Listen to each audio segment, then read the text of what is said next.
ายดีทุกท่านเนาะสบายดีผู้ที่สนใจในการเทรด Forex และก็นักลงทุน Forex ทุกๆคนเนาะอ่ามื้อนี้เนาะข้าพเจ้าจะมาแนะนำวิธีการเลือกโบรกเกอร์เนาะต้องบอกว่าถ้าเฮาจะเทรด Forex เนาะจะเดินทางสายการเทรดการเก็งกำไรนี่เนาะการเลือกโบรกเกอร์ที่ดีและก็โบรกเกอร์ที่เหมาะสมกับเฮาเนาะก็เป็นเรื่องที่สำคัญอันดับต้นๆเนาะเพราะว่าถ้าเฮาเลือกโบรกเกอร์ที่ดีที่โอเคกับเฮาเลยเนาะการเทรดของเฮามันก็จะโอเคขึ้นเนาะไม่ว่าจะการเทรดเนาะการฝากการถอนการประสานงานหรือว่าอีหยังต่างๆเฮาก็จะดีขึ้นเนาะแน่นอนเนาะทุกคนบ่จำเป็นต้องเทรดหรือเทรดกับโบรกเกอร์เดียวได้เนาะสามารถที่จะลองเลือกเบิ่งแต่ละโบรกเกอร์หรือว่าลองเทรดโบรกเกอร์สัก1 2 3โบรกเกอร์เพื่อเบิ่งการบริการของเขาเบิ่งวิธีการของเขาหลายเนาะสำหรับไผที่บ่ฮู้ว่าเทรดโบรกเกอร์แม่นหยังเนาะ Forex โบรกเกอร์มันก็คือตัวกลางนั่นเองเนาะสำหรับมือใหม่เนาะก็คือตัวกลางในการเทรดเนาะการจะเทรดอยู่ในตลาดเฮาต้องเทรดผ่านโบรกเกอร์เนาะต้องฝากเงินไปโบรกเกอร์ใส่แพลตฟอร์มของโบรกเกอร์เนาะใส่การบริการของเขาอยู่ในการเทรดเนาะอารมณ์ประมาณนั้นสถานการณ์เดือดก็เป็นเรื่องที่สำคัญเนาะต้องบอกว่าหลายๆโบรกเกอร์ที่อยู่ในประเทศดาวเนาะมันอยู่ในประเทศดาวที่เขาใส่กันอยู่ในประเทศดาวเนาะโบรกเกอร์จะบ่มีอยู่ในประเทศลาวแล้วก็บ่มีอยู่ในประเทศไทยหรือประเทศใกล้ๆนี่เนาะส่วนหลายก็จะเป็นของต่างประเทศเนาะเพราะว่าเขาเจ้ามีใบอนุญาตเนาะทางนี้เขายังบ่ทันได้ห้องรับกันเนาะฉะนั้นมันจะเป็นของต่างประเทศเนาะอาจจะมีคนไทยหรือว่าอีหยังเป็นหุ้นส่วนอีหยังต่างๆได้เนาะแต่ว่าจดทะเบียนในนามประเทศดังกล่าวเนาะซึ่งจะบ่แม่นประเทศนี้เนาะโอเคเฮามาเว้าเรื่องปัจจัยอยู่ในการเลือกโบรกเกอร์เป็นหยังเฮาจึงนำปัจจัยต่างๆมาพิจารณาในการเลือกโบรกเกอร์ต้องบอกว่าโบรกเกอร์หลายๆโบรกเกอร์มันจะบ่ไหลมีข้อดีทั้งหมดเนาะมันจะมีข้อดีเด้อก็ข้อร้อยเนาะหมายความว่าถ้ามันโอเคละนึงเนี่ยละนึงมันอาจจะบ่ได้ดีพอเนาะฉะนั้นเฮาจะเลือกแบบไรให้มันเข้ากับการเทรดของเฮาเนาะเฮาเป็นคนเทรดแบบเทรดแบบฝากทอนแบบนี้บ่เฮาควรจะเลือกโบรกเกอร์ที่ มันมีการฝากการถอนที่ไว้แบบนี้บ่หรือว่าเฮาเป็นคนเทรดที่ค่อนข้างซีเรียสกับกราฟเนาะสเปรดตรงต่ำเฮาควรจะเลือกโบรกเกอร์แบบใดเนาะแต่ตรงแดกบางอย่างออกไปบางอย่างไปอย่างเช่นว่าเลือกกราฟดีก็อาจจะฝากถอนลำบากนิดนึงอารมณ์ประมาณนี้เนาะแสดงว่าเบิ่งปัจจัยต่างๆนะฮะทานนำไปพิจารณาอยู่ในการเลือกโบรกเกอร์เนาะโอเคเนาะปัจจัยทับอิฐที่ทานพิจารณาเป็นอันดับแรกเนาะคือเรื่องของหน่วยงานกำกับดูแลเนาะ regulation และก็ license เนาะก็คือโบรกเกอร์จะต้องมีหน่วยงานกำกับดูแลเนาะจะต้องมีขึ้นทะเบียนถูกต้องตามกฎหมายอยู่ในประเทศที่ห้องรับเนาะมันก็จะมีหลายประเทศเนาะมันจะมีหลายระดับเนาะเทียร์1เทียร์2ไปเนาะเทียร์1เทียร์2หมายความว่าเนี่ยหลายคือคุณภาพของความมั่นคงในความปลอดภัยซึ่งเขาก็มีการเก็บข้อมูลมาหรือว่ามันมีอีหยังมาแต่ว่าเขาจะสรุปประมาณนี้เนาะลักๆเทียร์1นี่ก็จะเป็น พวกอังกฤษจังซี่ขึ้นกับขึ้นทะเบียนในประเทศอังกฤษหรือว่าออสเตรเลียแคนาดาอีหยังประมาณนี้อเมริกาสิงคโปร์อีหยังประมาณนี้เนาะซึ่งมันก็มีหลายโบรกที่ขึ้นทะเบียนหั่นต่อแล้วก็พวกเทียร์2พวกเทียร์3อีหยังประมาณนี้ถ้าว่าบ่มีใบอนุญาตเลยอันนี้เฮาจะบ่นับเข้ามาอยู่ในการพิจารณาอยู่แล้วเนาะเฮาจะบ่นับเข้ามาถ้าว่าโบรกเกอร์ที่บ่มีใบอนุญาตหรือบ่มีหน่วยงานกำกับก็คือโบรกเถื่อนซึ่งเฮาจะบ่ได้นับเข้ามาเนาะแต่ว่าเฮาจะมานับว่าเฮาจำเป็นที่จะเลือกเทียร์1บ่อย่างเช่นว่าเฮาเลือกเทียร์1เฮาเลือกที่ความมั่นคงสูงสุดแต่มันอาจจะแลกกับการฝากถอนที่ยากลำบากนิดนึงเพราะว่าในพื้นที่เขาอาจจะใส่ธนาคารดาวบ่ได้เนาะเขาอาจจะไปใส่อย่างอื่นอันนี้ลำบากแต่ว่าถ้ามาเขาจำเป็นต้องใส่เทียร์1เขาอาจจะบ่จำเป็นก็ได้เนาะเอาไปใส่เทียร์2หรือเทียร์3ที่มันซัพพอร์ตครับที่เขาเฮ็ดการตลาดอย่างเต็มที่ในลาวให้เขาสามารถฝากถอนผ่านธนาคารลาวได้อันนี้กับพิจารณาซึ่งเขาจะบ่จำเป็นต้องใส่1หรือ2ก็ได้เนาะอาจจะใส่3เนาะ3 4อาจจะไหลอยู่เนาะแต่ ถามว่ามันแดกกับปัจจัยอื่นไหนพอฟังพอเข้าใจเนาะนั่นก็คือหน่วยงานกำกับดูแลอันนี้ต้องมาอันดับแรกเนาะแล้วที่2เรื่องของการฝากถอนอันนี้สำคัญ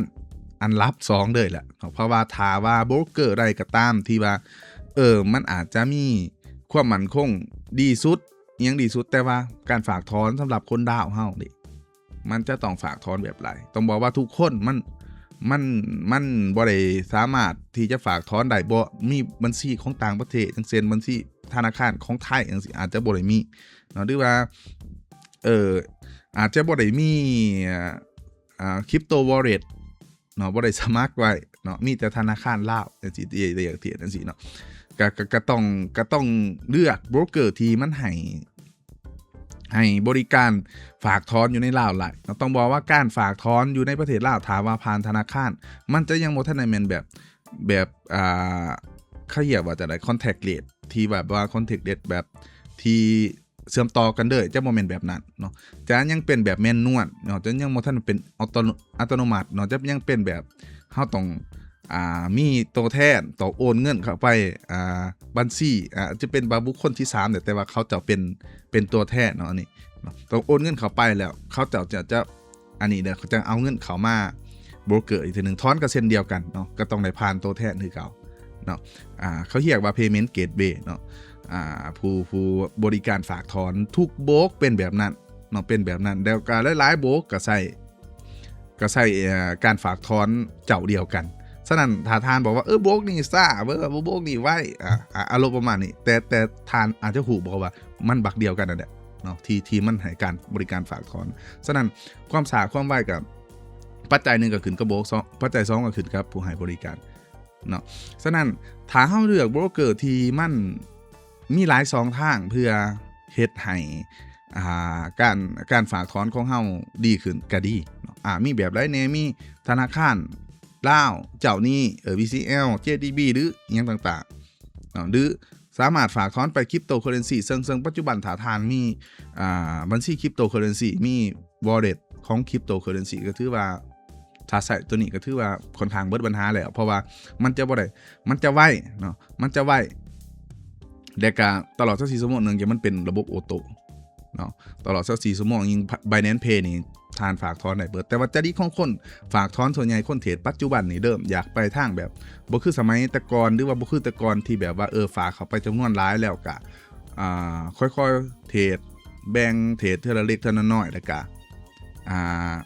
โดนฝากถอนเทื่อนึงนะเนาะคือแต่ว่าเดี๋ยวนี้ปัจจุบันบ่ได้แม่นเนาะเอาแบบเติมเทื่อเดียวเติมไปนิดหน่อยเทรดเบิดเติมใหม่เทรดเบิดต้นใหม่ถอนแต่ก็เติมกลับไปกลับมาคนผู้เดียวเติมถอนมือนึงเป็นเกือบ10ครั้งเนาะแล้วก็ทุกๆเวลาเนาะฉะนั้นการเฮ็ดให้การฝากถอนปัจจุบันนี่ค่อนข้างว่ายุ่งยากเนาะซ่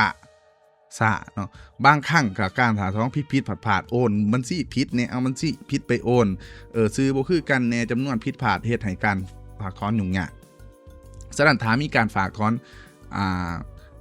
หลายๆ2ทางก็ดีเนาะหรือว่าโบรกเกอร์อะไรมีการจัดการฝากถอนให้มันไวเนาะก็ดีถ้าว่าการฝากถอนไวแลกกับขอก่อนหน้านี้คือขอเรื่องของหน่วยงานกำกับที่เป็นเทียร์2เทียร์3ก็โอเคได้เนาะ อันนี้ก็คืออยากให้พิจารณาเนาะเดี๋ยวเฮาจะไปเบิ่งว่าปัจจัยที่เฮ็ดให้การฝากถอนไวมันมีตัวนึงอีกที่ว่าจะต้องมีเช่นเดียวกันก็คือเรื่องของการซัพพอร์ตเนาะอันนี้เป็นอีกข้อนึงที่เฮาจะพิจารณาเนาะจะพิจารณาอยู่ในการเลือกโบรกเกอร์ว่าเฮาจะเลือกโบรกเกอร์นึงเนี่ยเนาะเฮาจะเลือกโบรกเกอร์นึงนี่มันมีการซัพพอร์ตหรือว่ามีการประสานงานช่วยเหลือกันในเมื่อเจอปัญหาดีบ่เนาะหลายๆครั้งหลายๆโบรกที่เฮาติดต่อไปเนาะเอาติดต่อสอบถามไปมันจะเบิ้นแบบมาหับหนาซื่อๆเนาะมาหับซื่อๆมาสบายดีเฮาซื่อๆเนาะแล้วก็สุดท้ายแล้วทุกๆปัญหาจะต้องได้ส่งให้เฮาส่งอีเมลไปคือเก่าแล้วก็รอถามตอบผ่านอีเมลข่อยเติมเงินบ่เข้าเลยอันนี้หลักฐานของข่อยที่ข่อยโอนไปแล้วอันนี้เด้อเด็กบัญชีข่อยในขณะทำซ้ำนี่สามารถที่จะจัดการให้กันเลยได้บ่เนาะสามารถที่จะตรวจสอบโอเคแป๊บเลยโอเคได้แล้ว เข้าภายในได้ยะอาจจะบ่ทันทีหรือว่าหลังจากนั้น10หรือ15นาทีได้บ่เนาะบ่จำเป็นจะต้องท่าเป็นมื้อ2มื้อที่สอบถามไปก็มาบอกว่าต้องรอท่านั้นนี่ซึ่งมันบ่โอเคเนาะหลายๆโบรกเกอร์ที่เขาเจ้ามีระเบียบต้องเข้าใจว่าเขาเจ้าบ่ให้เฮาติดต่อผ่านทางนอกอย่างเช่นว่าเฮามีข้อมูลติดต่อกับซัพพอร์ตภายนอกอันนี้สิติดต่อเขาจะบ่ให้เขาต้องให้ผ่านหน้าเว็บไซต์อย่างเดียวต้องเข้าใจแต่ว่าเวลาเฮาผ่านน่ะนะเฮาแชทตอนนี้ถ้าไปแชทตอนนึงอีกก็เป็นอีกคนนึงต้องมาเล่าใหม่อีกมันต้องมาเล่าเหตุผลคืออีหยังต่อไปอีกซึ่งโอ้โหขั้นแบบนี้เนาะต่อให้เลือกเป็นเทียร์วันข้าพเจ้าก็ต้องพิจารณาใหม่ว่ากูต้องเอาตัวใหม่ละเนาะต้องเอาตัวใหม่แหละเอาแบบไรที่แบบนี้มีพาร์ทเนอร์บอกหรือว่าเป็นโลโก้ซัพพอร์ตเป็นซัพพอร์ตที่คนดาวสามารถที่ร่วมเข้าใจภาษากันได้เนาะเข้าใจกันได้สามารถแก้ไขให้กันอยู่ในสนับสามารถที่จะอันนี้ได้อันนี้ก็เป็นเหตุผลหลักๆที่ข้าพเจ้าเลือกโบรกเกอร์ว่าต้องเอาโบรกเกอร์แบบนี้เป็นยังพอมันเว้ากันได้เนาะมันสามารถร่วมกันได้เนาะมันจะบ่ได้เฮ็ดให้ยุ่งยากเนาะบางโบรกฝากเป็นอาทิตย์ก็ยังบ่เข้าเนาะใส่ไปซัพพอร์ตก็ต้องให้รอท่าต้องให้ส่งอีเมลอีหยังประมาณนี้ซึ่งมันสามารถแก้ไขหลายบนนี้ครับควรจะแก้ไขบ่แม่นบ่เนาะอันนี้ก็เป็นเหตุผลหนึ่งท่านควรจะเลือกให้ดีว่าโบรกเกอร์นี่แต่ว่าท่านบ่ฮู้หรอกถ้าท่านต้องไปได้ใส่ก่อนว่ามันโอเคบ่การซัพพอร์ตลักษณะแบบนี้ซึ่งความผิดพลาดมันเกิดขึ้นได้อยู่แล้วเนาะโอเคเนาะเรื่องของการซัพพอร์ตเนาะถ้ามีพาร์ทเนอร์หรือว่ามีเฮาสามารถผ่านพาร์ทเนอร์หรือว่า มีโลโก้ซัพพอร์ตก็ยิ่งดีเนาะมันจะร่วมกันง่ายเฮาจะร่วมกันอยู่ไสก็ได้เนาะนัดร่วมกันก็ได้เนาะโอเคเรื่องที่อันนี้คือเรื่องที่3เนาะเรื่อง Customer Support นี่บ่นี้แหละครับเจ้าจึงบอกว่ามันจะเกี่ยวกันกับเรื่องของการฝากการถอนก่อนหน้านั้นที่เฮาได้ร่วมกันเนาะเพราะว่าถ้าเฮาติดปัญหาเรื่องการฝากถอนเฮาสามารถที่จะร่วมกับซัพพอร์ตไว้แล้วก็แก้ไขไว้ก็เฮ็ดให้การฝากถอนนั้นไวขึ้นเนาะมันก็จะบ่ติดขัดเนาะอันนี้คืออีกปัจจัยหนึ่งเนาะไปเรื่องต่อไปเนาะเรื่องของการเรื่องของแพลตฟอร์มคุณภาพแพลตฟอร์มเทรดดิ้งแพลตฟอร์มเนาะวันนี้จะร่วมได้หลายอย่างเลยเนาะเรื่องของแพลตฟอร์มเรื่องทางเลือกอยู่ในการเทรดเนาะว่าจะเป็นเรื่องMTC ก็อะไรถามว่าเฮาอยากใส่ MT5 ก็ได้เนาะหรือว่าTrading View ถามีก็ยิ่งดีอันนี้เป็นทางเลือกหลายเนาะแต่ว่าบางคนเฮาก็บ่ได้เปลี่ยนขนาดนั้นหรอกเทรดบางหรือว่ามีแพลตฟอร์มเขาเองเนาะรวมถึงแพลตฟอร์มหลายๆอย่างบ่ว่าจะเป็น Copy Trade หรือว่าพวกคันมีกับเรื่องของบัญชีกองทุนอีหยังต่างๆเนาะถามีก็ยิ่งดีเนาะแล้วที่หลักๆก็คือเรื่องของสเปดคุณภาพกราฟว่าดีโค้ดบ่ว่าสเปดทางบ่หรือว่าสเปดแคบพอดีโอเคในการเทรดบ่